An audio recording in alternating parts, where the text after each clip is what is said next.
To all my wannabe chef out there, welcome to another edition of ChefWannaBeez. And today, guys, we have a yummy meal prepared for you.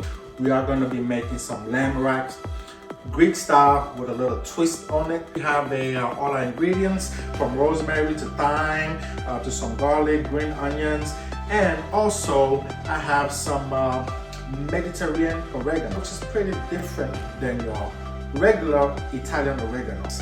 So let's start first with our beautiful lamb rack, and right next to it we have our herbs that's going to be going into it, and on the far right, of course, you have the other seasoning that we're going to be using. Now I'm going to keep my lamb pretty much just as a rack. You know, you also feel free to chop it just as you like it. I have taken the time to French it, and Frenching, for those who don't understand, is when you remove the meat and the fat right on top of the bone to let the bone appear. Now, some like to completely remove all the way down to the bottom, as you can see, like they will remove all this thing. But you know, being from a third world country, we're not trying to waste, right? So, but the one thing that I did do is remove a little bit of the fat cap on the top, right? But still left a little bit on it so that it can render. Now, for this recipe, usually I like to marinate it overnight, right? But the minimum that you can do in the marination is at least 3 hours. Be able to give it 3 hours minimum to marinate, so that you know your seasoning will get into the meat, and it's just gonna make it taste heavenly and delicious. We like our food to taste good. We like our food to be well seasoned. I'm your wannabe chef, Tony. So if you guys are ready, let's go and let's get to the cooking.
Now that we are done with our marinade, it's time to put everything together, and let's go.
take it out.